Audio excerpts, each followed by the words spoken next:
Hello, everybody, and welcome back to the Pisces-Twin podcast. My name is Amy, for those of you who are just joining us. I'm Ciara. And today we're going to discuss, we're starting our magic witchcraft podcast series. And today we're going to start with a subject that everybody's interested in, it seems like, and is really curious about. And that is love spells and love charms, etc. Okay, so we're going to discuss this, and we're going to share a bunch of actual historical spells. We're going to share different types of herbs, different types of magic basically to do for love spells. But first off, we're going to start with telling you our opinion on love spells. Okay? My opinion is this. Do what you want, but make sure it doesn't harm anybody, okay? In other words, don't be doing something against somebody else's will. And when I'm going over the historical love spells, when you hear them, you're going to be going, oh my God, with some of them, because some of them are just completely really crossing some boundaries. Yeah. Especially one that my twin was sharing with me when she was going through it.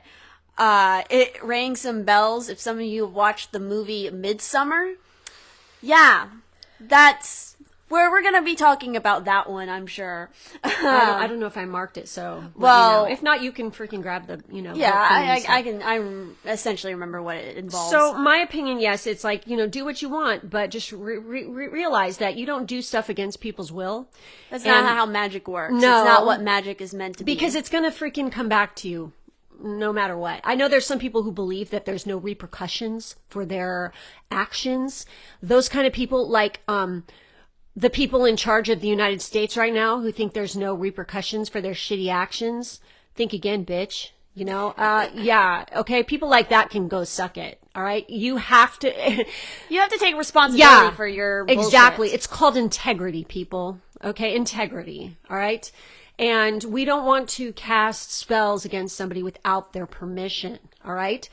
It's kind of funny because, we're going to read about this, and one of the authors in one of the books that I have here, which is, about making puppets and magical dolls, kind of like voodoo dolls and stuff like that, which, many countries all over the world actually use puppets in magic. I mean, even from Japan to the Slavic countries to, Mexico to Africa, everybody uses those kind of things in magic spells.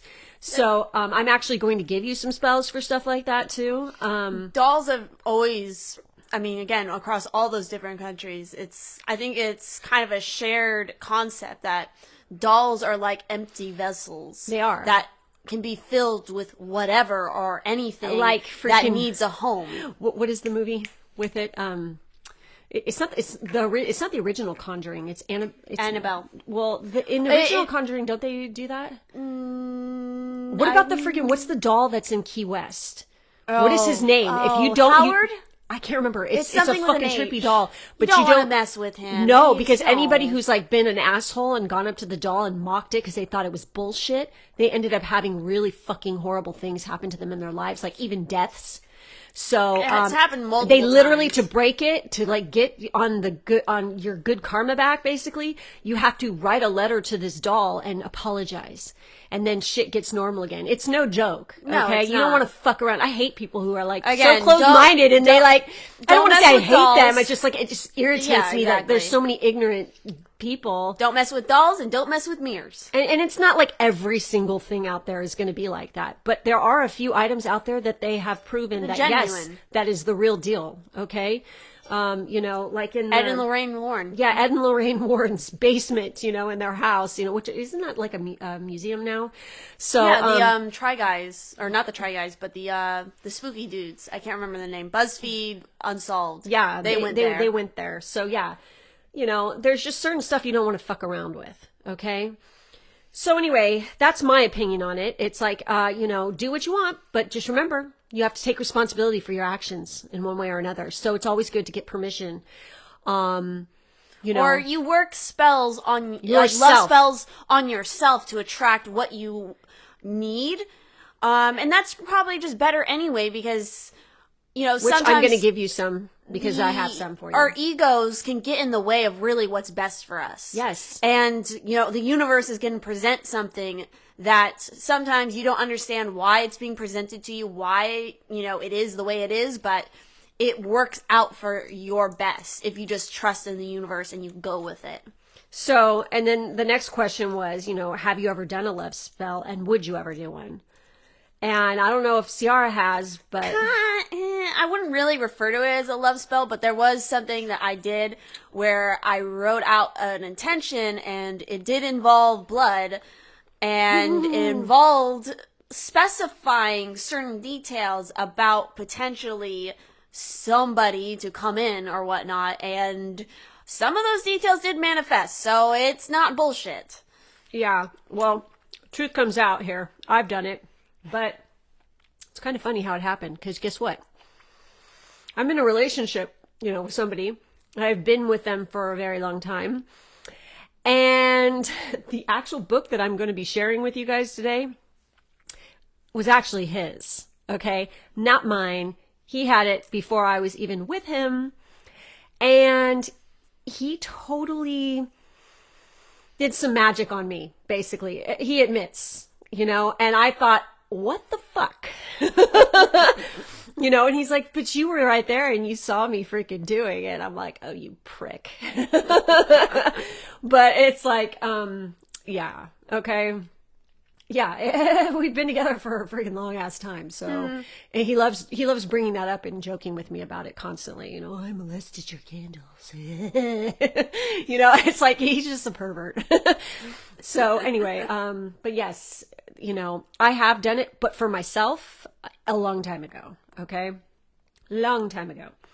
So, anyway, we're going to go ahead and get into it because we have a lot of stuff to share, and hopefully we can get to it all in this episode. We might have to break this one up actually into another, because look at this.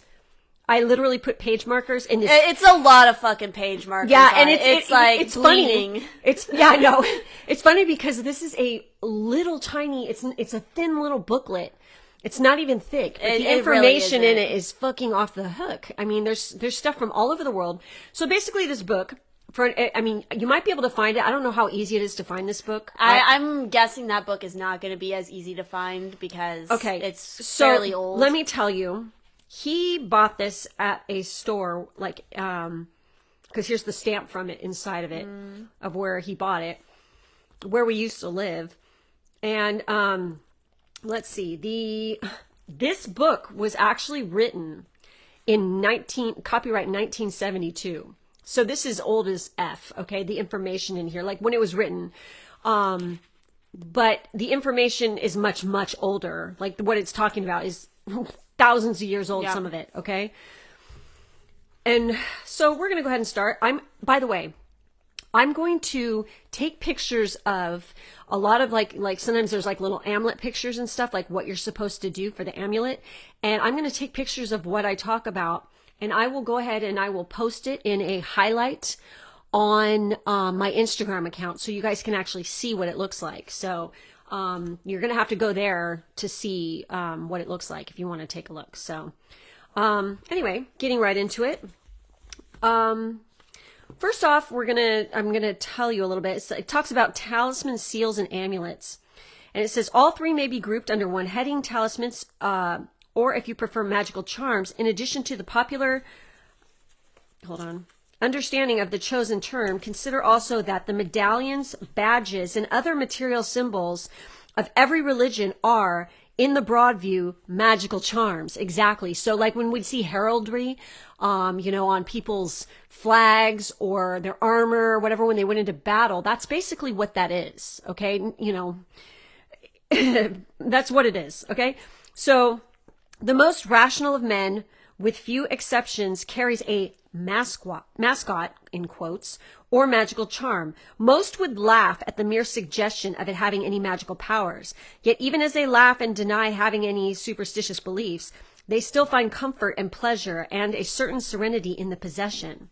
Further, they certainly will not call their favorite trinket, coin, ring, the doll that hangs on their car or airplane, the curio on the desk, or whatever, anything such as a talisman. Yet that is what they are. Kings and presidents, tycoons and educators, all types of civilized men have their talismans. Naturally, there is a wide gulf in the degrees of belief in them. Okay? Like, for instance, rabbit's feet. You know, that's like an old school That's totally one. a talisman. You know, every age, culture, and religious doctrine has produced talismans of an incredible and almost infinite number. They would seem to be a part of the essence of man. Let one ponder the patent absurdities,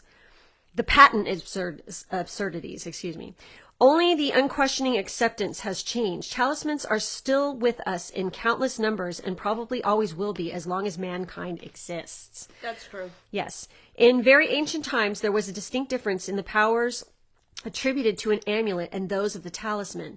The former had continual power that never faltered, whereas the latter had one specific purpose and ended with its immediate task when the immediate task was done. Today, amulets and talismans are generally accepted as one and the same thing. A magical article that either comes from nature, such as an unusual stone, gem, herb, root, etc., or is man-made, such as engraved metals, cast medallions, inscribed parchment, rings, pendants. The list is endless. Talismans are used in two ways. In many instances, the possession of a talisman is considered the only requirement necessary to receive its benefits. A love talisman is supposed to draw love to its owner. A money talisman draws money. On the other hand, a talisman will play its part as an integral facet of a ritual. The ritual may be built around the talisman, and with it being the focal point, or the talisman may be one of a number of instruments of the art that are employed. Seals are amulets and talisman. There are that are so designated because they all bear symbols representing some particular deity, spirit, or other supernatural being. Their basic purpose is the same as all the other types. So basically, I wanted to give you guys a little bit of background on that because we're going to start off with talismans, talking about that here. And, you know, one of the first ones I'm going to share is a Moorish love charm.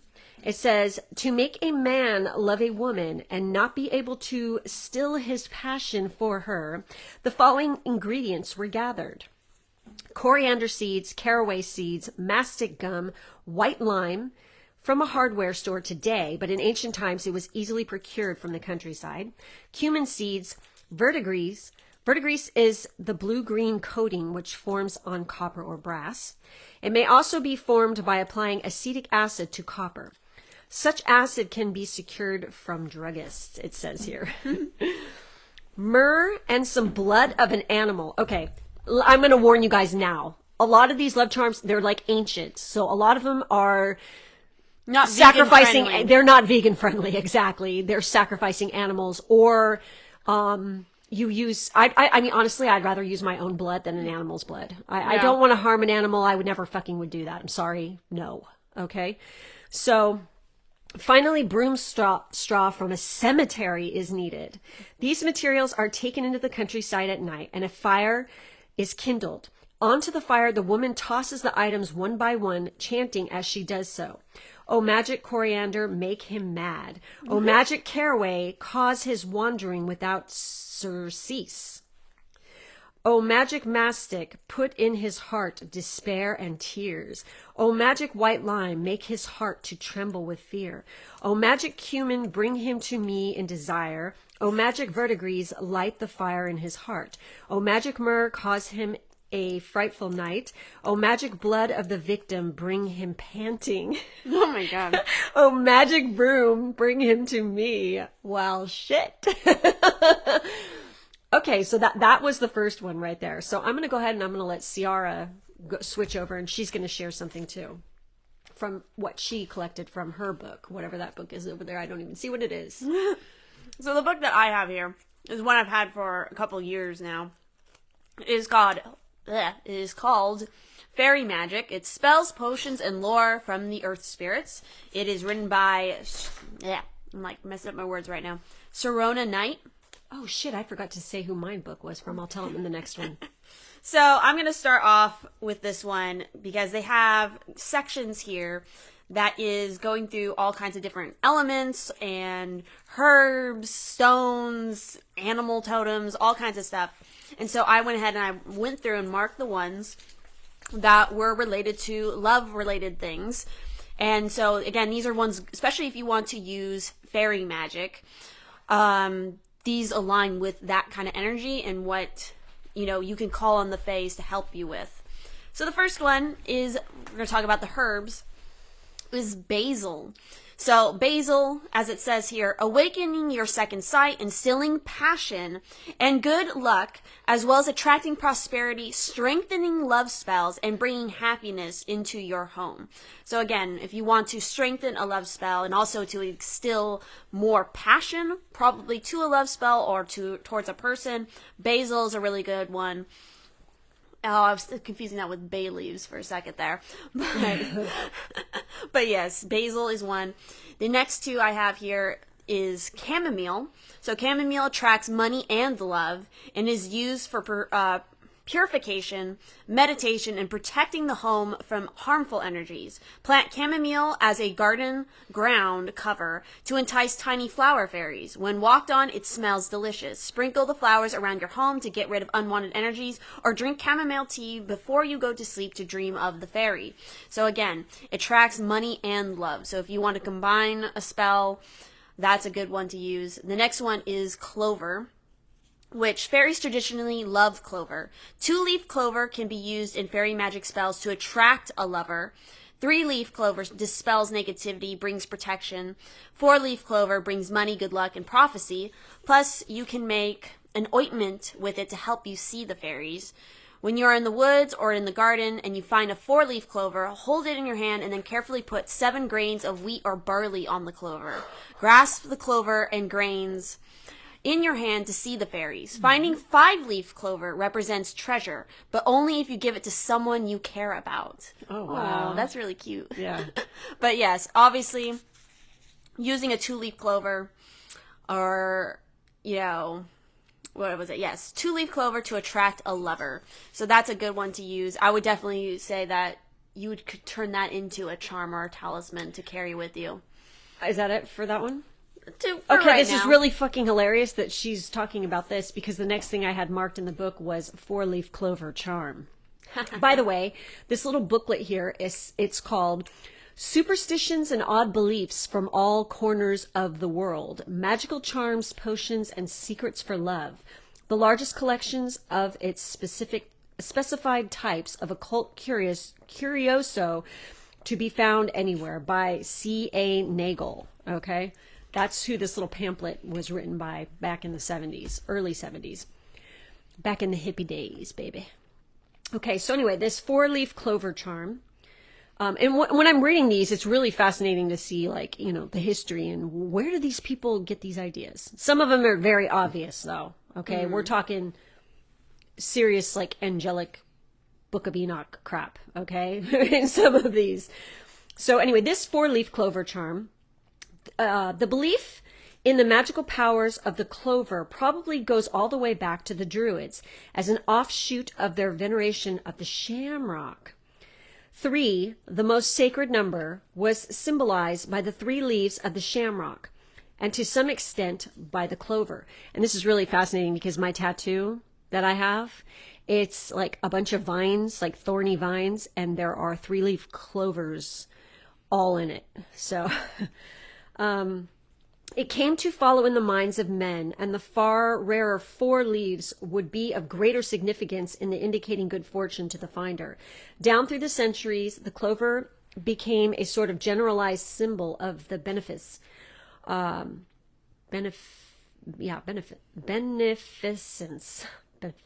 can't even say that damn word right now. Anyway, but it actually had 4 attributes credited to it rather than just 1. These are illustrated in the ancient doggerel: 1 leaf for fame, and 1 leaf for wealth, and 1 leaf for a faithful lover, and 1 to bring you glorious health. All are in a 4-leaf clover. So that's what that was for. So, I think I've found 4-leaf clovers maybe twice in my entire lifetime. when I was like younger, or a kid, because you just like sit there in the grass in the summer or stare. something. You just stare at stuff and you like go to pick shit and you find them. But from my experience, it's like and the 4-leaf clover is like, okay, whatever. But I'm more about the 3-leaf clover for obviously reasons, what it just said.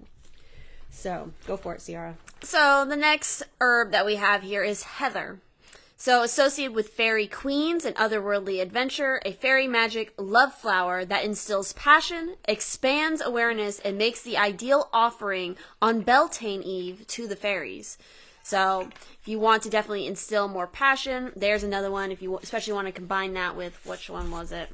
Was it basil? Yep, and basil.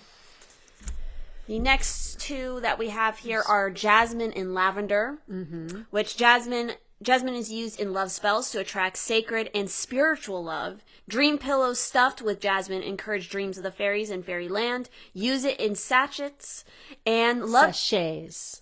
Sachets. It's French. Okay. And love charms to attract love and prosperity. Lavender, snip off a lavender flower and stem, roll the flower in your fingers, and then hold it up and inhale its scent. Do this for several minutes before doing fairy magic spells to expand your awareness and promote a harmonious state of mind. An herb of love, purification, and protection. Tie colorful ribbons around the springs of a lavender bush in your garden or in a flower pot to attract helpful fairies. Use lavender oil for anointing and in spiritual baths, and use the flower in sachets and charms. Okay, you can go ahead and go next. All right. Again, I have a lot of the plant. I swear to God, I ones can't to go think through. of, like, when we do that, it's like, it reminds me of, what is it, History of the World Part 1? How I know. I love that. That's like my favorite part of the movie. Yeah. Okay. 7-knob wishing candle. Okay, so if you've been to a decent occult bookstore, metaphysical shop, you will usually see these candles. They're not too hard to get. If you want to actually buy one, I recommend Azure Green. I've ordered many of things from them over the years, and I've never had a problem. They're really good with, shipping and stuff. And my ear is ringing really bad right now, just talking about that. That's kind of trippy. Okay, so this occult candle is anointed with 2 oils, lover's oil and success oil. They can be used in either order, but only half of the candle is anointed with each oil. So basically what you do is you take the candle in your hands and like you put your hands in the middle, like, and you have like one oil in one hand and the other oil in the other hand, and then you slide like going from the center going out. Okay. So one oil is put starting in the middle and continuing to the top. The other, see, there it goes right there. The other oil goes from the middle to the bottom. Each half must be thoroughly anointed. The ritual takes 7 days to complete. On the first night, the candle is lit and a wish regarding your love life is made. As soon as the first knob has burned away, the candle is extinguished. The burning should be done in a quiet, still place so the candle will burn evenly. Each night, the candle is again anointed, always in the same order as it was at the beginning. A knob is burned as the wish is repeated. After the 7th night, there is a week to wait to see what will result. After a week of waiting, if there is not a satisfactory answer to the wish, the ritual may be repeated. So you can get these oils and these candles and stuff totally easily online. It's not hard to get these. And you can actually use this kind of candle for any kind of spell, okay? Not just, love spells, but so that was that. Alrighty. So the next ones that I have here are, let's see if I'm gonna butcher the name on this one. Marjoram? Yeah. Marjoram. A fairy magic love herb that can be used for fertility and marriage magic, especially love potions. When grown in your garden, it invites joyful and happy fairies. So, especially if you're wanting to work anything in regards to fertility or marriage, that's a really good one. Meadowsweet. Oh my God. Isn't that one of the most beautiful smelling things? No, one of the finest. Yeah, finest things you ever did smell. A sacred herb of the fairies used for love spells to warm the heart and to promote passion, peace, and joy. And then the next one here is mistletoe. an herb of the in-between times of dawn and dusk, and a favorite of fire fairies. Fairies hold mistletoe in their hands or carry it to keep themselves externally beautiful and youthful. Gather mistletoe on the 6th night of the moon or on Midsummer's Eve. Mm-hmm. Use the wood to make a powerful protection and healing talisman, amulet, or wand. Because it grows every which way, upside down, upright, and sideways, it is the ideal herb to add when doing spells that push the proverbial envelope. A sacred herb of the goddess of love, it is especially useful in love spells and for getting rid of unwanted energies. Hang 3 sprigs of mistletoe in your bedroom to bring fairy dreams of prophecy. Note, never ingest the berries of the mistletoe as they are poisonous. Exactly, and it grows up in trees. And it is actually, I think it is considered a fungus, isn't it? Yes, I think it is. Something like that. It's definitely considered a parasite to the tree. Yeah. But technically, I don't think it kills the tree. And I think you're supposed to actually, like, there's a traditional way you're supposed to cut it. And I believe it is with, like, a brass or copper or something like that, like scythe that you're supposed to use to cut it. I think there's like I can't remember what it is right now, but it is something like that. That's like, yeah. There's a lot of mythology and tradition tied around mistletoe, especially if you happen to be into Norse mythology. Oh yeah. So anyway, the next ones are like some short ones and they're fun. Okay, wolf fur, folks. Yes, wolf fur, because it's just so easy to procure wolf fur. You know, actually, last time I was around a wolf, believe it or not, you guys, I was in South Beach and there was a woman, and she had a wolf, and it was huge. And she was beautiful. The woman was, and the dog. But it's like, they both were pretty. And I was like freaking out when I saw her. I was like, holy shit, oh my God. Because I was just like, I love wolves. So I walked up to her and I'm like, oh my God, that is amazing. How do you have a wolf? You know, and I was just talking to her. She's like, you can totally pet her if you want. I'm like, hell yes, I want to pet her. And she was so sweet. It was a female wolf, and she was just so fucking big, and her hair was so wiry. It was just like, you could tell, and it was so thick. It's like they're totally meant to withstand cold and stuff. And I thought it was fucking hilarious that this wolf is in Miami. Okay. But, it says, a small piece of wolf fur was said to be a most powerful love charm. When brought near the one desired, it was said to bring forth very strong thoughts of love from both concerned.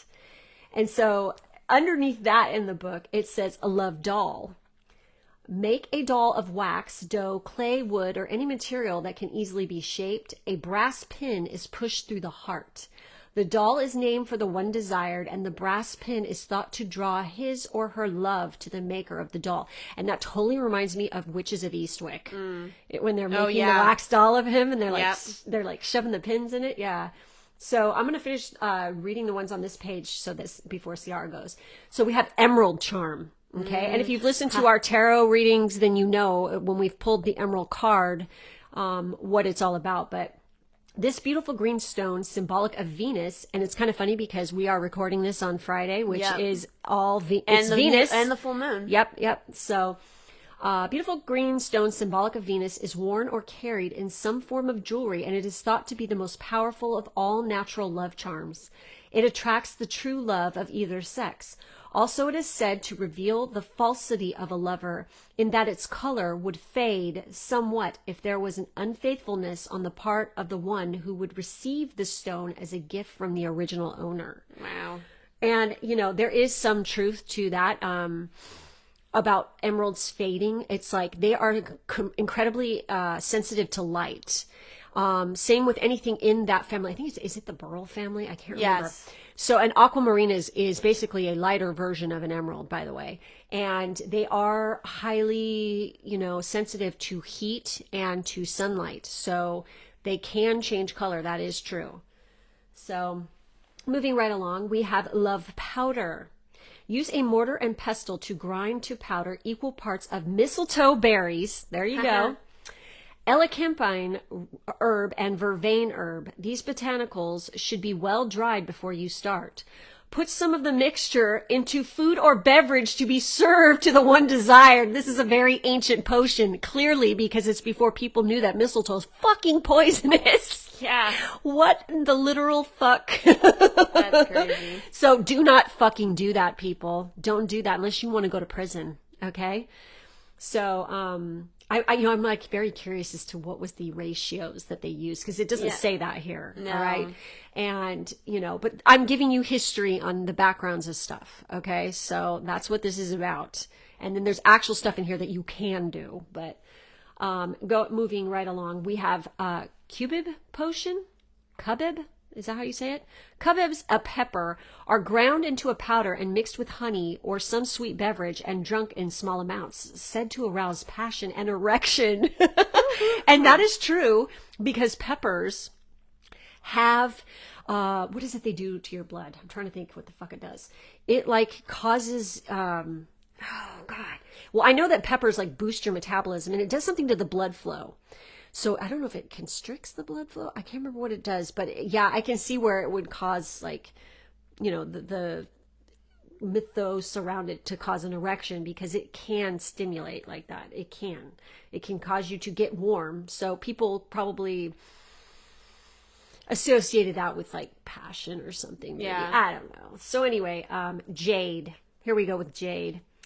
Among the Chinese, jade is considered the solidified essence of love. A piece of jade, carved or not, is thought to be a talisman of the greatest value in securing love and romance. And for those of you who are interested, the ladies out there, you can buy jade yoni eggs, and that's literally what they used to do in ancient China, like the empresses and concubines. Yep, would use them, and what they would put them in their yoni, and it actually strengthens and tightens. It's like basically a vagina weight, okay? Mm-hmm. But then you get like the magical properties out of the jade as you wear it, and it strengthens that, so it makes sex way more pleasurable. So there you go. Your turn. All right. So, next up, we have pansy. So, a favorite flower of Oberon, king of the fairies, used in fairy magic love spells. Then we have passion flower. Sprinkle the flowers on your doorstep and in your home to bring peace and harmony and to attract protective and happy fairies. Tie small bundles of passion flowers together with colorful pink and red ribbons and put them in your bedroom to attract your beloved. The rose, of course rose is going to be in here. Rose, the apple of the flower kingdom and a fairy favorite. Plant roses in your garden and dedicate them to the flower fairies to assure that helpful fairies visit often. Use roses in fairy magic love spells for healing, to bring good luck, and to attract wealth and abundance. Sprinkle rose petals on the ground on a full moon and dance upon them, or take a rosebud bath to see the fairies, or drink rosebud tea to dream of fairyland. Remember to use caution when ingesting roses, as some are poisonous. And then we have saffron. A fire and winged fairy favorite, use saffron to strengthen spells, especially healing and love spells. Also used for seeing into fairyland. Then we have the last of the kind of like plant herb ones. We have sunflowers. A favorite flower of the fairies. Make sunflower crowns and wear them during a full moon to encourage visions of fairy queens and kings. Use the seeds in prosperity, fertility, and love spells. And finally, we have violets. Plant violets around your home to protect it and to invite helpful fairies into your yard and garden. Make and wear violet crowns on a full moon to see the fairy queens and kings.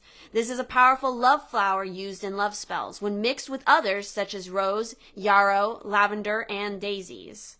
That's really interesting, because all around my house, literally in the spring, there are a shit ton of wild violets everywhere. So that's cool.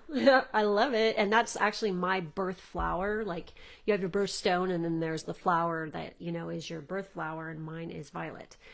So moving right along. Okay. We're going to get it. This is a little bit longer one, and it is the wax figure love charm. As we mentioned that earlier, this is like a little bit, this is kind of interesting. Okay. Cause I'm going to be saying some Latin here, and I hope, my Latin sucks, but, I didn't take Latin or anything. So hopefully for all y'all out there who know Latin, please give me, cut me some slack, because, I don't walk around speaking Latin all day. But, and I hope I pronounce it correctly. I do watch a lot of Supernatural, and you believe it or not, you do pick up on it from watching it for years. So here we go. The wax figure love charm. Okay. This charm from the Middle Ages probably was used for both men and women depending on who made it and the purpose intended. Okay. If a woman desired a certain man, she could make the wax figure representing him. On the forehead of the wax doll, she would carefully write his name in the wax. Her own name would be written on the wax breast. Into the letters, she would rub blood drawn from the third finger of the left hand. Next, she would place a needle into the heart, the pelvis, the back, and the head. Now a fire was kindled, and it was consecrated in the name of the maker. A consecration such as follows could be used.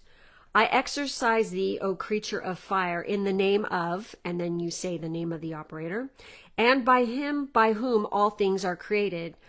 Extabor, Hedabor, Sitaya, Sitaya, maybe? Adonai, Onzo, Zomen, Mentor, Asmadi, Alchemos, Escribi, Comado, Erone, maybe? Profas, Damath? Yeah, Damnath. There we go, Damnath. Erez, Golandes, maybe? Kofi, Zades. Oh, you bright angels of God, I pray that through thee and your help that I may find success. Sorry for the freaking slow, but it takes, it's kind of dark where I'm sitting, so I can't read it that well, but whatever. This conjuration combines both fire and wax consecrations according to the ancient books of magic and were deemed very necessary for accomplishing the magical act. The wax figure is sprinkled with mustard seed and salt and placed in the fire. After the fire has turned to ashes, the operator's name was written in those ashes to complete the charm. Kindle the flame and kindle the passionate desires was the intent. So, like, after you burn it down, you take the ashes. That's exactly what they do. Well, in like, they're kind of, it's like not fucking far off. It's pretty true what they do in Witches of Eastwick. They take all the shit, they have the picture, the hair, the cloth, all this stuff, and they throw it in the cauldron, they set it on fire, they burn the shit out of it, and then they freaking form the wax figure. They make a little space for his heart, and then they dump the ash of it into the figure, and then they do the what they're doing. They do the spell. So that's what that is. So you want me to finish doing the ones on this page? Sure. So here's a little tidbit, okay? And this is a little back history, is a little small snippet about Spanish fly, okay? So Spanish fly, also called cantharides, maybe? Cantharides? Okay, one of the most dangerous and deadly of the aphrodisiac. Almost everyone has heard wondrous tales of the effects of Spanish fly can produce. Most of these tales are false. Spanish fly has a sexual effect as a byproduct of its irritation and inflammation of the urinary tract. If more than a very tiny amount is used, the inflammation in both the urinary and stomach area may be so severe as to cause a most unpleasant death. So think about it. These people back in the day, fucking sucking this shit down. It's like, God, do you know what you're doing to yourself? I mean, it's like you're causing your pee hole to go on fire. That's so, no. I know. So here's another fun one, and you could actually get this at your local freaking vitamin shop, okay? Yohimbe bark works similar to Spanish fly in that it affects the nerves of the lower spine and genital area. It is not as dangerous as Spanish fly, but does contain a poisonous alkaloid. Used in excess, it could be most unhealthy. Tampering with the spinal nervous system could cause permanent damage to the body. So I don't know what they're freaking giving you when you buy this kind of stuff in the store. I'm sure I've seen it like sold all over the place. I don't know anybody who's taken it. So if there's a guy out there who's listening to this, if you've taken it, what does it do to you? Like, how did it affect you? I'm curious. So moving right along. Sapphire charm. This regal gem is thought to confer good fortune on husband and wife and all true lovers, married or not. It can be worn in any form of jewelry or unadorned. It can be of several colors, any of which are considered to have the same magical qualities. A sapphire may be a deep blue, but it also can be blue-gray and almost pure white. The famous star sapphires are cut from the off-colored stone. As a love charm, the sapphire is considered most valuable to those born under the signs of Aquarius, Libra, and Virgo. So, and then the last one is, for peace and harmony between man and wife, carry a stone on which is engraved Andromeda, with her hair flowing over her shoulders. Andromeda is spoken of in ancient Greek mythology. So you might want to look into that. If, like, you know, you're married, that's a good one. So moving along on my book, we're in the section now talking about fairy magic trees. So, the first of which is almond. The key magical uses are for wealth, success, love, to expand your awareness. Apricot, which is for love, creativity, mental clarity, expanded awareness. We also have cherry with love, joy, playfulness, and divination. Then hawthorn, Hawthorn for ancestry, shape-shifting, prosperity, family, inheritance, sacred union, love magic, and fertility spells. Then we have orange, which is love, prosperity, divination, good luck, joy, and happiness. Peach, so friendship, love, good luck, passion, playfulness, joy. And finally, pine with protection, purification, regeneration, love, prosperity, and abundance. And then moving right along, we get into the section on stones and metals. The first of which is one my twin is going to know very well, and that is amber. Which amber... I'm wearing one right now. ...is actually a tree resin used for love magic, happiness, divination, protection, attracting dryrads and other earth and air fairies such as the dwarfs, which is really fucking fascinating considering Norse mythology. Yeah, and this is, you know, in Norse mythology, amber is Freya's tears. And it's kind of funny because to get the necklace that, you know, she wears, she has to go to the dwarves. She gets it on with several dwarves. Okay, that's her payment to get this necklace. So the next crystal is a classic one. If you're going to work any kind of magic, next to clear quartz, this is the other one that you should probably have in your witchy cabinet, is amethyst. Oh yeah, they talk about in this book too. Which is all about protection, healing, love, divination, dreams of fairyland, banishing nightmares, and mental clarity. And the last one I'll say for right now before I let my twin go ahead and do the next page on hers is carnelian. And carnelian is for personal power, sexuality, creativity, past lives, protection, courage, focus, motivation, attracts fire and garden fairies. So definitely if you want to light the passion and the fire and that sexuality, carnelian is a really good one to use for all of that. So, take it away. So these next couple ones are fucking hilarious. I find them funny, except one of them is not so funny because I know it can fucking work. Okay? So the first one is to cause a woman to submit to love. Okay? This one goes out to all the boys out there. I could just imagine some guy doing this. I'd be like, what the fuck are you saying to me? So it says, touch the woman and say, Bestarbedo corrumpit viscera ejus mulieris? Mulieris. This Latin phrase destroys her resistance. Good luck. Good luck. Oh, that's so fucking funny. I swear to God, it depends on who's saying it, okay? Let me just put it to you that way. I mean, if some really hot dude walked up and was like saying that and whispering it in your ear, they're not going to give a fuck what you're saying. I mean, they're just going to be like, okay. Well, then I guess it worked. Then. Yeah, I know. Okay, now this one is for the ladies. It says to arouse a man's desire.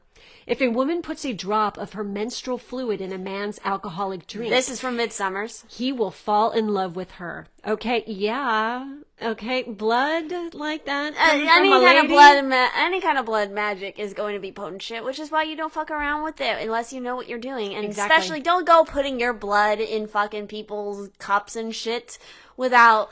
one, them agreeing to it, and two, that's just not sanitary. If your boyfriend's a vampire, it's perfectly okay. That's true. Oh, God, anyway. All right, so next one up is a love charm. Take the stone from a fresh peach and split it in half. In the hollow, place a small amount of pink sachet powder called love powder. Seal the two halves together with glue. With a sharp point, or better yet, an electric engraver, engrave a heart on one side of the peach stone and the word Shiva on the other side. Pierce a hole through the stone so that a string or small chain can be strung through it.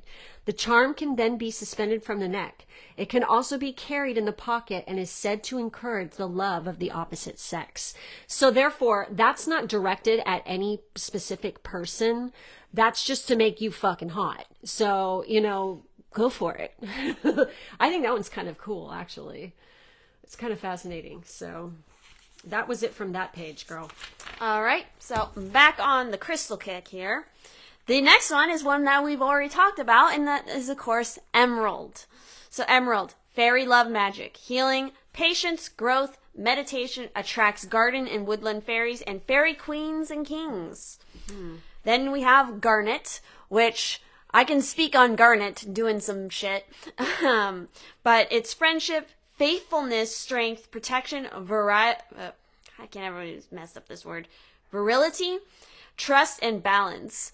When I got my garnet stone and I was holding it a lot, I was like sleeping with it. It definitely, for me personally, bumped up the libido shit. It really did. I found it to be a potent stone for that. Next up is moonstone. So moon magic, good fortune, fertility, fairy love magic, healing, receptivity, intuition, divination, artistic pursuits, balancing emotions. And of course, the other one that if you don't have in your witchy cabinet, you really need to have this in your witchy cabinet, and that is, of course, rose quartz. Of course. Which is friendship, fairy love and healing magic, romance, balancing emotions, fairy inspiration and gifts, adapting to change, forgiveness, attunement, faith, fertility, and compassion. And on this page, we also have ruby, strength, magical fairy power, protection, insight, creativity, passion, friendship, clarity, attracts fairy queens and kings. And the last two are one that we've also talked about here, which is sapphire. Psychic development, creativity, passion, stimulates energy centers, communication with the fairies. And the last one is topaz. Fairy messages, knowledge, loyalty, higher love, and creativity. Okay, so from my page here, we have love ball. An old Spanish love charm. Take some soft wax and mix it into some incense, straw, the herb rosemary, and some hair from the one whose love is desired. Mix well together and form into a ball. This ball is carried in the pocket or purse to draw the love to you. So yeah, that's another thing. Like nail clippings, hair, blood, body fluids in general. These things are all used in magic, depending on what it is. But yes, hair is another potent one. That's why you have to be careful where you leave your hair. Yeah, and not only that, but that's like, when dolls were made, that's why some of these dolls are haunted, so potent. Because they actually had, like back in like Victorian times and stuff, and even before that, they would take actual human hair and use it on the doll. Or they use literally hair of like the child whose doll it was going to be, because a lot of time they would make like mini versions of whoever the kid was that was going to have the doll. So it was like a mini version of them, and they would use their actual hair. Yeah, it's kind of funny because we literally have, like right over here, there is a like picture that is a little boy and a little girl, and in the frame, it's like they have actual hair, and that is literally the hair of my husband's ancestors. So yeah, that's kind of trippy. So that's been in my house for a while now. I don't get any kind of weird vibes off it or anything like that. So it's just kind of a trip to know that that's what's there. I literally have his hair because he used to have really long hair. And when it was cut off, I still have his ponytail. I think do I have Soren's hair too? I think you might. I definitely have a big chunk of my own hair from when I cut it short one time. Yeah, so it's like, I actually saved hair. It's kind of, I think that I have or somebody has some of my grandmother's hair too. So anyway, moving right along. So that was love ball. So love filtering. Dry the heart of a dove. Okay, now, remember what I said about freaking them using animals in old times, okay? So I'm just reading you historical stuff here. So this is what people did, all right? Dry the heart of a dove, the womb of a swallow, the liver of a sparrow, and the kidney of a hare. With mortar and pestle, reduce them to a very fine powder. Add to this an equal amount of your own blood, also dried and powdered in like fashion. Then, to gain the love of a man or woman, 2 large pinches of the powder is placed in a drink to be imbibed by the one desired. So basically, you're slipping them a freaking love Mickey. You know, it's like a roofie, a love roofie, an ancient love roofie. That's what that is, okay? So then we have love amulet. And right here, there's actually a picture of what it's supposed to look like. So I can put that in the stories. A very ancient Kabbalistic amulet written on the strip of parchment and used by either woman or man to gain the love of the opposite sex. The ink should be the juices of lilies and crocuses mixed together with the pen point. Mixed together, and the pen point should be of copper. The finished parchment is carried near the heart. So basically, this little thing right here is written. It looks like a Nokian, honestly. Probably is. And it's written on a little thing, and then you carry it like in like a charm or like a little vial or something near your heart. And you can get those, by the way, online. It's not hard to get it, or a little bag, and you wear it like as a charm. So next is a love spell. The proper mood must be established by advising the woman that you will predict when she will become a bride. Gaining her devout attention and looking her straight in the eye, you will say, casita non kefela et pubilla fili omnibus suis. Sus. Is that how you say it? Is that how you say it? Is that how you say it? How am I supposed to tell you? I don't know. Suisse? Maybe Suisse. She will now do whatever you say. I don't think so. In your fucking dreams, bitch. Maybe for some stupid, person, but not for me, baby. No. I'd be like, what the fuck are you saying to me? So that is that all I have on this page? Oh, here we go. Getting a man back after a quarrel. Yeah. Using a clean new needle, draw some amount of blood from the 3rd finger of the left hand. Use the needle and blood to write your initials and the man's on a small piece of wood. Draw 3 circles around the initials and bury the wood in the ground. Within 3 days, the quarrel will be patched up. Okay, then. Next. So now we're moving to the section of this book that has legit, spell work and whatnot in it. And so the first chapter they start with is romance and love. So what I will say that a lot of these, they can be kind of general spells that you can do for anything. It just matters on what intention you're setting for it. And again, using the certain kind of ingredients that I was already listing helps to determine what intention you're using it for. And, what your intention with working with the Fae to bring these certain things with. So the first one listed here is a fairy tree spell. So it says, all trees have a spirit or dryad within them. You can commune with the dryads of trees and ask them for fairy gifts and favors. Never carve runes into living trees, as it often harms them and angers the dryad within. Instead, trace initials, runes, and other magical symbols on trees and other living things with scented oils. Use consecrated oils associated with the fairies, such as amber, rose, and lavender when doing fairy magic. The elemental energies of the concentrated oils combine with the fairy energies to create powerful magic. Do this spell in early spring on a sunny day during a waxing moon when the fruit trees are blossoming. You can do this spell by yourself or you can do it with your beloved. A blossoming fruit tree is what you're going to need. Apple, cherry, apricot, plum, nectarine, peach, or pear. Amber scented oil. First step is to find a blossoming fruit tree and walk around it clockwise 3 times. As you do, softly chant, Spirit of the tree, blessed be. Step 2 is use the scented oil to anoint yourself and your beloved, and then trace your initials and your beloved's initials on the tree trunk. Trace over them 3 times with the oil. Draw a heart around your initials, and then trace six five-pointed stars around the heart. Put both of your hands on the tree and say, "Beautiful blossoming fruit tree, bless us with your love so sweet, young and old, strong and free. By the divine spirit of this tree, so be it, blessed be."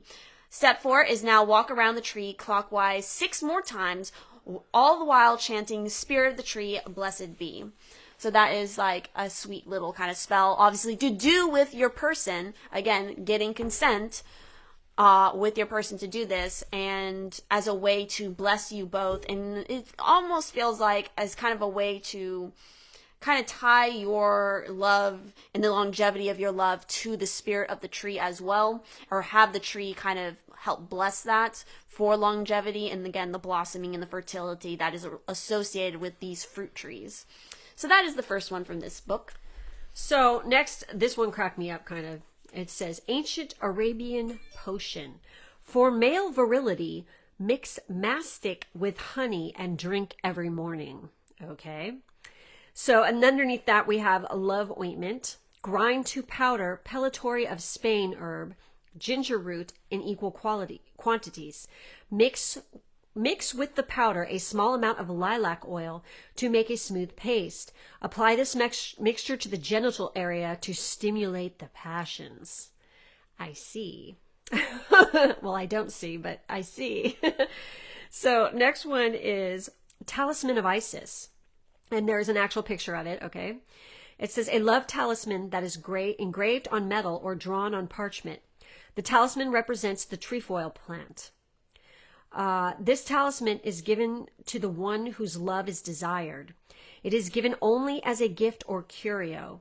The purpose of the giving is never divulged. So you give it to the person you want, and you don't tell them what it is. You just give it to them. So I don't know about that one. That makes me feel a little funky. It's a little suspicious. Especially when there's this design on it, okay? Whatever.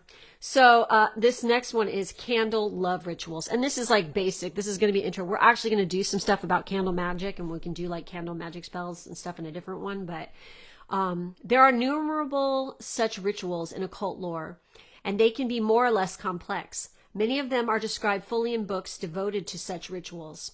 As an easy form of love candle burning is to inscribe the names of both lovers or ones involved in any manner on a candle and anoint the candle with love oil. The candle is then allowed to burn until consumed. A simple prayer from the heart should be spoken upon lighting the candle. And that's basically what candle magic is. What I like to do when I'm doing candle magic is like sit there and like, stare at the flame for a while. Yeah, kind of like in combining with candle scrying. Yeah, exactly. Scrying. And then just like meditating, and then you get like messages that way as well. So that's what I like to do. So the next one here is a fairy feather charm. The birds are often said to be the fairies in disguise. Most likely, when you have been out in nature, you have happened upon a bird feather on the ground, or a bush, a tree. These feathers are little fairy gifts, and that can lead you to higher and more fulfilling love. The magical meanings of these feathers is determined by their colors as follows. Note, bird feathers may carry disease, so be careful to clean your feathers and your hands when handling them, of course. So for white feathers, if you find white feathers, it's about birth, initiation, love, joy, purity. That's true. A blue one is a gift, love, and happiness. Green, magic, adventure, dreams, prosperity, new ventures. A rose-colored one is romance, love, spiritual union. Red is magic, good luck, love, passion, and fortune. Yellow is friendship, fellowship, and companionship. Orange is happiness to come in the future. Brown is good health, happy home, and good fortune. Gray is peace of mind, tranquility, harmony, wisdom. Blue and white is a new love, a love affair. Brown and white is good health and much happiness. Gray and white, a new and happy event or situation. And then it says, make this fairy feather charm on or just before a full moon to help your love life soar to new heights. So a white or blue fresh flowers, a white or blue feather, jasmine scented oil, a photo of yourself, a photo of the one you love, a rose colored pouch. Step 1 is after the moon rises, take everything you need for the charm and go outdoors. You can also do this work near a picture window where you can see the moon. Step 2 is draw a fairy magic ring and scatter the fresh flowers clockwise around the ring. Then draw a magic circle and call in the fairy guardians. 3, anoint yourself with the scented oil and then anoint the feather with the oil. Put the feather in the pouch and then add the photos so that they face each other, with the feather positioned between them. 4, close the pouch, anoint it with the scented oil, empower it by holding in your hands and saying 3 times, winged fairies, blessed be, may my love fly to me. By north, east, south, and west, may our love be divinely blessed. Step 5, when you are done, thank the winged fairies, bid farewell to the fairy guardians, and pull up the circle. 6, put the charm under your mattress or bed to bring more joy and love into your life. Recharge it once a month by anointing it with the jasmine oil, holding it in your hands and repeating, winged fairies, blessed be, may my love fly to me, by north, east, south, and west, may our love be divinely blessed. Interesting. It is interesting. Speaking of interesting, this next one, okay, this one is older than the fucking pyramids, okay, that I'm going to do. It's pretty old, all right, and it is the 17th century seal of love, okay, well, this is 17th century, but it is based on something really effing old, okay, known as the 9th table of the spirits of Venus, okay. As with the 4th seal shown elsewhere in this book, this seal is drawn with red ink or engraved. If procurable, skin parchment is to be used instead of paper, since it will last much longer. Naturally, engravings on metal are the longest wearing of the types. And when they mean skin, they mean like animal skin, okay, like leather or goat skin, or I don't think they mean human skin, but I wouldn't put it past some sick fuck from the past to do something like that. Okay, I guarantee they probably have. And I think that's what that Black Bible was said to be bound in, was human skin or some shit like that. Yeah. So anyway, there's like an actual picture of it here. And it says, after making or buying this seal, the following conjuration is spoken over it before carrying it on the person. Okay, now this is more Latin, y'all. So it's like, here we go. I mean, one of these words on here, I'm just like, what the fuck? I don't even know how you pronounce it, so I'm going to probably end up butchering some of these, so bear with me, folks. After making, okay, Reta Kijma? Is that how you say it? Kayama, maybe? Yamb. Oh, Jesus. Look at this. CR, you got to see this. Yelio Rufioso. What am I reading? Right here. Oh, that's like a 20-letter word. Yellow Rufus Sophiel. Yellow Rufus Sophiel, maybe? I don't know. I call upon the spirit Awel through God Tetragrammaton. U-Haul by Palmiak. That you will obey my commands and fulfill my desires, thus truly in and through the name of, oh geez, Esser Shiji or something like that. I'm sorry, you guys, I don't know how to pronounce this word.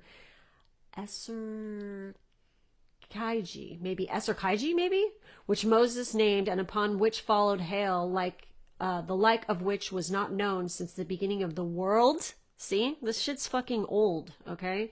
And then it says FFF. I don't know what the hell that's supposed to mean. Okay, in the ancient book of magic, famous in Germany, the seal is described thusly. The 9th table of the spirits of Venus makes one beloved in all respects and makes known secrets through dreams. Its spirits also assist liberally in all kinds of business. And then it says here, see page 27 regarding the general citation in reference to the seal. So, like I said, I'm going to have to do more research on how to pronounce some of these words, because literally I've never seen these before. And usually I'm really good with angel names and stuff, but these ones are like, bleh, it's like, I don't know how you pronounce some of the... This isn't just normal angel names. These are advanced. They are. Angel names. You know, and this is like super old, and they take it from some really old shit. So that's it from that page. That's a mouthful. Yeah. And like I said, I'll take a picture of this and I'll put it up on my Instagram in a highlight. So then you guys can try to decipher it. If you guys know about this or if you've heard of this one, please do comment. Okay, go. So this next one is a real simple, kind of funny, silly one. And again, this is one that you could use for multiple different things, probably. And it is a puffball fairy wish. So, children and adults alike enjoy making wishes by blowing on puffballs. Use this fun and easy fairy wish to make your most cherished love wish come true. Wait, by puffball, do you mean dandelions? Yeah, it's a dandelion. Oh, I love those. Who doesn't love those? Who didn't do that as a child? Isn't it funny how we just inherently know to do that shit when we're kids? Well, Yeah. when you're a kid, you're closer to that realm anyway. Yes, you are. So what you'll need is fresh flowers, a love wish, a dandelion that has seeded into a puffball. Step 1 is pick the puffball on the night of a full moon in the spring or summer. Step 2, set up your fairy magic ring and scatter the fresh flowers around it clockwise. Then draw your fairy magic circle and call in the fairy guardians. 3, focus on the various aspects of your wish, the touch, the smell, the color, the size, and so forth. The more definitive you are in what you want, the more chance you have of getting it. Step 4, now go to each of the 4 directions, beginning with the north point, holding the puffball in your right hand. Say, "O great and shining powers of the fairy, let your loving energies fill this seed. In the name of the generous fairies, blessed be." Upon returning again to the north point, use your breath to blow the spores from the stem, and as you do so, imagine your wish becoming part of the wind and the overall elements. Feel the power of the fairy coming into the circle, helping your wish to come true. When you are done, thank the fairies, bid farewell to the fairy guardians, and pull up the circle. I love that. That one's cute. I like that one. It's happy. It makes me feel happy. Okay, so next one in this book, and I don't know if we're going to be able to get through all this in this podcast. We're going to probably have to cut it off pretty soon here. Yeah. And we'll continue it in the next one because this is going to be a long one. And I haven't even gotten to the other book yet. Like I say, there's only a couple in that one, but maybe I'll do that one next after this, and we'll break this up because this is like super, this one's trip. So anyways, this is a charm to create love. Tie 3. Now this one I like this one. I think this one is some OG shit right here. Okay. It says tie 3 strings together and place them in a jar. 1 string is red, 1 is brown, and the 3rd is yellow. Leave them there for 6 days. On the 7th day, pour some jasmine oil over them. Be sure there is enough of the jasmine oil so that the strings are well covered with it. Allow this to steep for a day. Then stir and press firmly the mixture until the jasmine oil has become thoroughly colored by the dyes in the strings. Soak a white cloth in barley water and lay out flat to dry. The next day at sunrise, use a pen or small brush and the colored jasmine oil as an ink to print the following square on the white cloth. And then there's a bunch of letters put in a square, okay? As soon as you have finished the square, put the cloth between a pair of stones and keep it hidden for 2 days. On the 3rd day, take out the cloth and name aloud the names of the man and the woman who are to love each other. One of the names can be your own if that is your purpose. The calling out of the names should be done on each of the following 3 days to complete the charm. I like that one. Oh, hold on, I got a really bad itch on my back, you guys. So, and then what else is on this page? Oh, we have a fun aphrodisiac one for you. Oh, goody. Okay, aphrodisiac. Make a tea with black snake root, which is Semicifunga resimosa, maybe? Is that how you say it? It's Latin again. And a small amount of whiskey per cup of tea. Yeah, this will get you fucking randied, all right? Seriously. 1 capful at the opportune time is said to rouse desire in a man or woman. Alcohol can be helpful in such situations, but it should be remembered that an excess of alcohol has a depressant effect. Thus, when this old recipe calls for a small amount of whiskey, prudence should be observed in the measuring. And I'm just going to say this, you guys, for people who drink a lot of alcohol, especially if you're a male, this probably isn't a good thing to do because it makes it so your dick cannot get very hard. So don't be an alcoholic. I highly advise you not to be one, okay? So there you go. Ciara? Wait, before you go any further, this is like really long and I'm, don't know if I want to read that one. So maybe stop with that book right at that one and then. Yeah. Mm-hmm. And then more probably, I'm going to do this one in here because, I like what this one says right here. Okay, go ahead. So the next one we got here is Rose Fairy Love Blessing. The fairies, flowers, and magic are interwoven in a rich and ancient tapestry. As the queen of fairy flowers, the rose is the universal symbol of love, the ultimate flowering of the spirit. The rose symbolizes matter made divine. In Roman mythology, Flora, the flower goddess, pleaded with the other gods and goddesses to turn her immortal essence into the mortal rose after the death of her favorite nymph. This rose fairy love blessing uses the divine essence of the rose to protect and bless those you love. You can do the blessing alone or in the presence of a loved one, any evening you like. For the strongest power, say this blessing on Midsummer's Eve. For the best results, use a fresh rose from your garden, a neighbor's garden with permission, or a wild rose from nature. So what you'll need is a small piece of rose quartz, 1 rose, pink, peach, or red, a clean sheet of white paper, a 9-inch length of pink ribbon, and rose-scented oil. So step 1 is just before dusk, when the crickets are silent, walk backwards very slowly and quietly toward a specific rose bush. Spin clockwise 3 times and then face the bush. Spend a few minutes just tuning into the beauty of the roses, smelling their fragrant and heady scent. Feel the soft velvet petals of the roses. 2. Snip off 1 rose from the bush. Thank the rose fairies and then take the rose inside and place it on your altar. Step 3. Draw your fairy magic ring and circle and call in the fairy guardians. If you are doing this fairy blessing with your lover, then invite him or her into your circle now. 4. Place the rose and the piece of rose quartz on the sheet of paper. Roll them loosely up in the paper. Then secure the paper with the pink ribbon, knotting the ribbon 3 times. 5. Put a drop of rose essential oil on each of the 3 knots in the ribbon. Hold the paper with the rose in your power hand and have your loved one place his or her hand on top of yours. If you're doing this blessing in the absence of your loved one, then visualize your beloved for a few minutes while holding the paper with the rose and stone. Say this blessing aloud to your loved one. Each dawn, morning, day, and eve, every night and midnight of your life. May the love and affection of the earth fairies be with you. May the love and affection of the winged fairies be with you. May the love and affection of the light fairies be with you. May the love and affection of the water fairies be with you.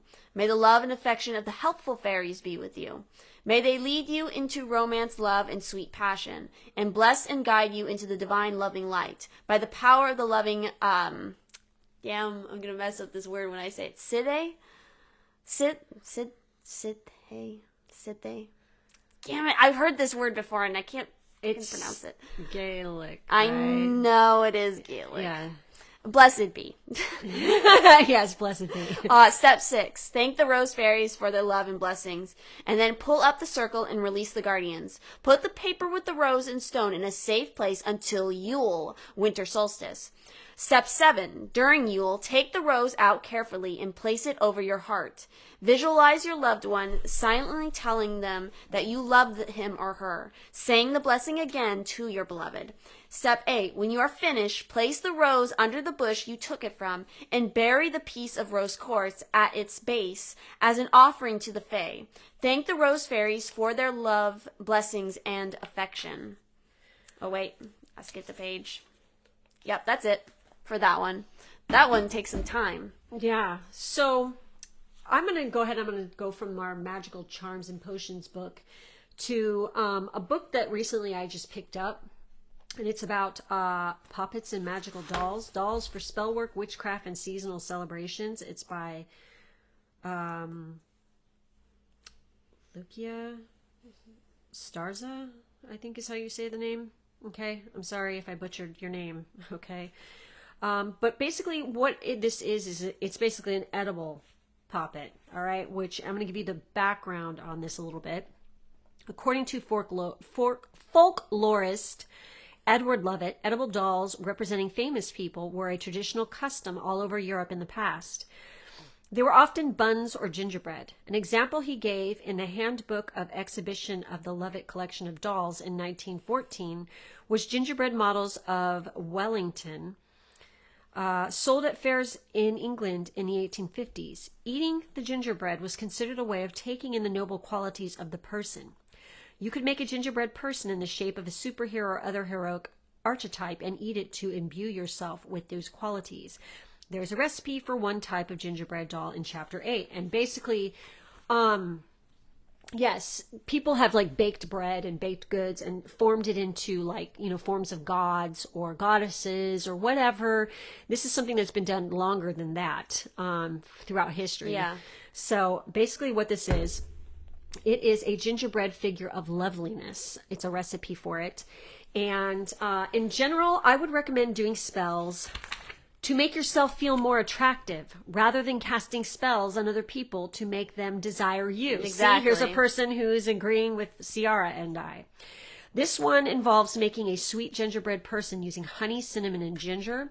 And the recipe's right here, and I can screenshot it or take a picture of it and then put it up on the thing.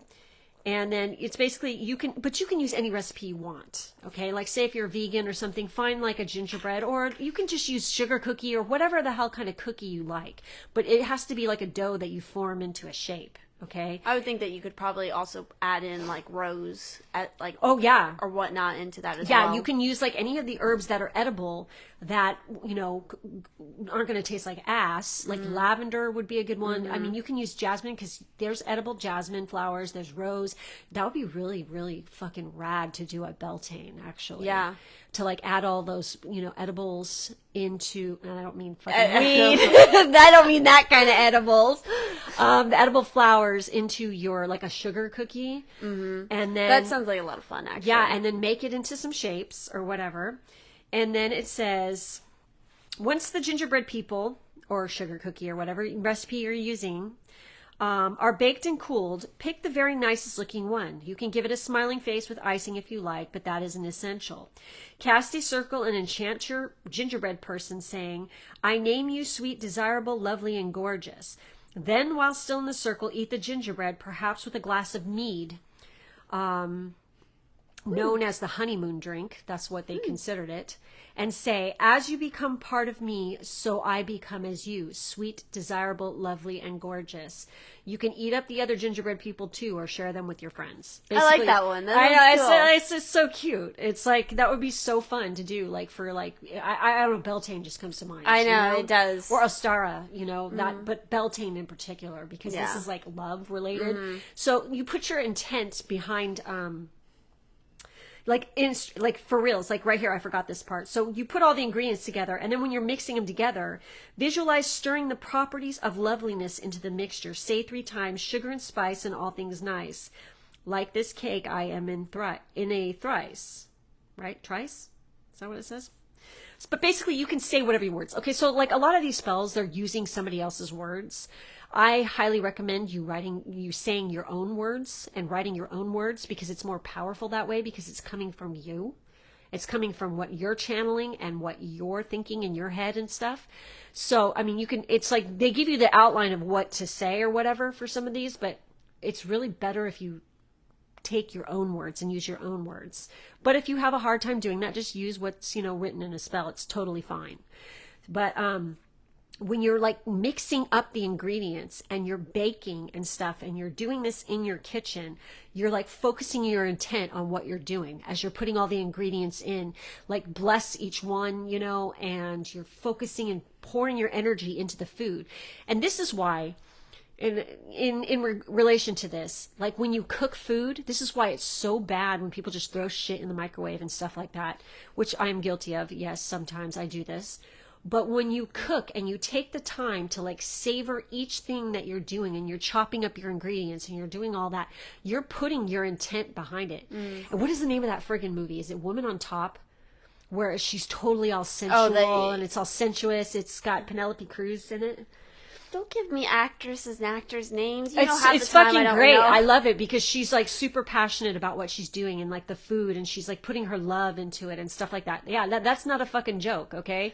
You're making magic when you cook food, because then you're taking that food and you're putting that You are intent. what you eat. Yes, you're putting that intent to your body. So the next time you go to cook yourself some breakfast, lunch, or dinner, think about that. Take your time, choose the highest, best quality ingredients you can afford, and chop it up and, you know, mix it up, stir it up, cook it up, saute it, fucking bake it, whatever. But put your intent behind it for like having perfect health or abundance in your life or whatever, and see what happens after you focus and you put your intent. And that's why in like certain countries, I mean, I think it's so shitty in the United States, and I hope the rest of the world does not adopt our fucking ways of being, okay? No, please About don't. rushing and nobody sitting down to a meal and enjoying it together. When in other countries, it's like you take your fucking time when you eat and you enjoy it, because food is passion and it's meant to be enjoyed. So that's why I love that poppet spell. It's like an edible one because it can be very passionate. And it's like, can you imagine like making some stuff like that for Valentine's Day and then like sharing it with your lover? I mean, that's just like so fucking epic. I recommend it. I think it'd be fun. You could make chocolate, put chocolate in it, you know. No, make chocolates and then put different little... Make the chocolates into a shape too. That's a good one as well. So 'cause chocolate's easy to mold anyway. Yeah, it is. So anyways, I think that's going to wrap it up for this one. We're going to do a part 2 of this where we're going to continue on and we're going to have some more stuff, because there's other really cool stuff from like, there's voodoo stuff in here that I haven't even gotten to. There's stuff from ancient Egypt. From this book as well. Yeah, there's some ancient Egypt stuff in here.